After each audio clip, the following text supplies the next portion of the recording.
आज हम आपको बुद्ध के एक महत्वपूर्ण उद्धरण के बारे में बताने जा रहे हैं। बुद्ध ने कहा था, भाग्य के भरोसे बैठने वालों, पुरुषार्थ करो। इस उद्धरण से हमें ये सीख मिलती है कि हम अपने जीवन में भाग्य का महत्व तो मान सकते हैं, लेकिन हमें भाग्य के भरोसे नहीं बैठना चाहिए। हमें पुरुषार्थ करने की ज़रूरत होती है। जैसा कि हम सभी जानते हैं कि भाग्य एक ऐसी शक्ति होती है जो हमें हमारे जीवन की दिशा में आगे बढ़ने में मदद करती है। लेकिन यदि हम सिर्फ भाग्य के भरोसे बैठ जाएं, तो हम अपने जीवन को बर्बाद करने के लिए अपने समय का नुकसान करेंगे। बुद्ध ने कहा, भाग्य के भरोसे बैठने वालों, पुरुषार्थ करो। जीवन में भूभाग्य का महत्व है, लेकिन भाग्य के भरोसे बैठकर अपने अमूल्य समय को बर्बाद मत करो, क्योंकि पुरुषार्थ करने से तो भाग्य की रेखाएं बदल जाती हैं। भाग्य क्या है? आज किया गया कर्म ही तुम्हारा भाग्य बनता है। कर्म के द्वारा जो बीज बोओगे, फसल भी उसी की मिलेगी। जैसा कर्म तुम आज करोगे, वैसा ही तुम्हारा भविष्य होगा। सौभाग्य और दुर्भाग्य तुम्हारे ही हाथ में है। कर्म के गुण को समझना होगा कि जैसा कर्म होगा, वैसा ही फल मिलेगा।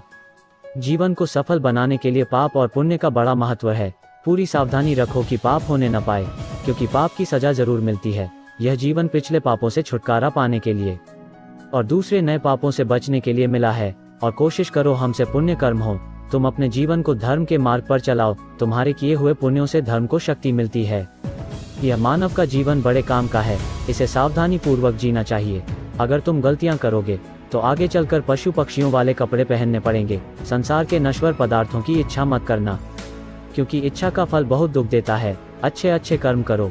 उन कर्मों को करके अहंकार मत करना। अहंकार के मार्ग में अंधेरा होता है और अंधेरे में ठोकरें लगती हैं। संसार दुखों से भरा हुआ है। संसार से प्रेम मत करना, बल्कि अपने मन से पापों को बाहर निकालो और सदा सावधान रहो कि कोई पाप न होने पाए। मनुष्य का जीवन मिला है, तो इसको सावधानी पूर्वक व्यतीत करना। अपने जीवन में आलस को मत आने देना, क्योंकि यह जीवन बहुत अनमोल है। पशुओं से पूछो कि मनुष्य जीवन का क्या महत्व है। पशुओं के जीवन में तो रत्ती मात्र भी सुख नहीं है। वे सोचते हैं कि हम कब मनुष्य बनेंगे। सर्दी में रजाई और गर्मी में पंखा होगा। कब हम परोपकार करके अपना जीवन सफल बनाएंगे। जो मनुष्य हैं, वे अपनी मानवता को संभाल कर रख नहीं पा रहे हैं, बल्कि संसार के सुखों की अंधी दौड़ में दौड़ रहे हैं। वे नहीं जान पा रहे हैं कि हमारी मृत्यु हमारे पीछे पीछे आ रही है।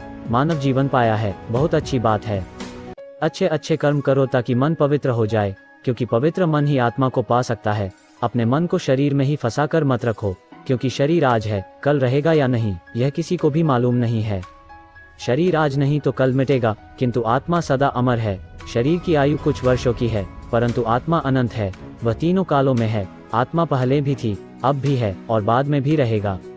वो सदैव है, सनातन है, सूक्ष्म से भी सूक्ष्म है। संसार की सारी शक्तियां उसी से ताकत पाती हैं। तुम मनुष्य बने हो, विचार करो कि तुम कौन हो। जब तक यह समझ में नहीं आएगा कि तुम कौन हो, तब तक तुम भटकते रहोगे। जब तक तुम अपनी भूल में सुधार नहीं करोगे, तब तक तुम शांति को प्राप्त नहीं कर सकते। शांति को पाना है तो मन को पवित्र करके आत्मा का अनुभव कर लो। आत्मा में ही अनंत विश्राम है। यह शरीर कुछ समय के लिए मिला है। वास्तव में तुम आत्मा हो। तुम्हारा शरीर जिससे शक्ति पा रहा है, वह आत्मा ही है, और वही आत्मा तुम्हारे शरीर में मौजूद है। आत्मा को जानना, आत्मा को समझना, आत्मा को पाना, आत्मा का अनुभव करना और आत्मा का साक्षात्कार करना, यह सब मनुष्य शरीर के द्वारा ही संभव है। बस तुम सावधान हो जाओ कि मन में कोई गलत विचार आने न पाए। पहले मन में गलत विचार आता है, फिर वो विचार बलवान होने पर गलत कर्म करवा देता है। गलत कर्म का मतलब है पाप का जन्म हो जाना। बुद्ध ने कहा कि तुम्हारे जीवन के साथ साथ काल भी दौड़ रहा है। बचपन और यौवन कब निकल जाएंगे पता भी नहीं चलेगा। शरीर भी अनेक रोगों से घिरा रहता है। इस शरीर की शारीरिक और मानसिक दोनों प्रकार के रोगों से रक्षा करनी पड़ती है। रोग और पीड़ा दोनों शरीर को निर्बल करते रहते हैं। रोगी और पीड़ा दोनों को ज्ञान अच्छा नहीं लगता। जिनका तन और मन स्वस्थ नहीं होता, वे सत्य का लाभ नहीं उठा पाते। मनुष्य को चाहिए कि वो अपनी आयु रूपी दौलत का पूरा पूरा लाभ उठाए। अगर मनुष्य चाहे तो अपने जीवन में अच्छे अच्छे कर्म करके श्रेष्ठ प्रगति कर सकता है। जीवन में संयम को धारण करें। व्यर्थ की कामनाओं का त्याग करें। ज्ञान का दीपक जलाकर कामनाओं का विसर्जन करें। क्रोध को आग समझकर उससे सदा दूर रहना चाहिए। सदा ज्ञान गंगा का साथ करो, क्योंकि शुभ विचार ही समस्त समस्याओं का समाधान है। बुद्ध ने कहा कि अपने जीवन से सदा लोभ को दूर रखो, क्योंकि तुम्हारे बूढ़े होने पर भी लोभ बूढ़ा नहीं हो पाता, और लोभ सदा भूखा ही रहता है। उसका पेट कभी भी नहीं भर पाता। अगर लोभ की वासना प्रबल है तो वह दूसरे जन्म में भी पीछा नहीं छोड़ती। जिस मनुष्य को लोभ अपने वश में कर लेता है, उसका ज्ञान वह चुरा लेता है। लोभ को शांत करना है। तो संतोष की शरण में जाना होगा।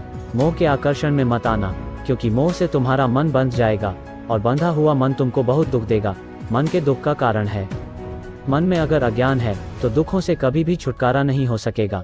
बस एक ज्ञान ही है जो तुमको परम शांति और मोक्ष दे सकता है। तुम अपने तन और मन में प्रेम तथा ज्ञान की ज्योति जला लो, फिर तुम्हारे जन्म जमांतर का अज्ञान मिट जाएगा। आज तुम मनुष्य जन्म को धारण करके बैठे हो, इसका मतलब यह है कि तुम शांति और मोक्ष के अति निकट हो। अब तुम संसार में रहकर भी संसार के लगाव में मत फंसना, संसार के अज्ञान से दूर रहना, क्योंकि वह तुमको बांध देगा। अपनी आत्मा का ध्यान करो, वह तुमको सर्व बंधनों से मुक्त कर देगा।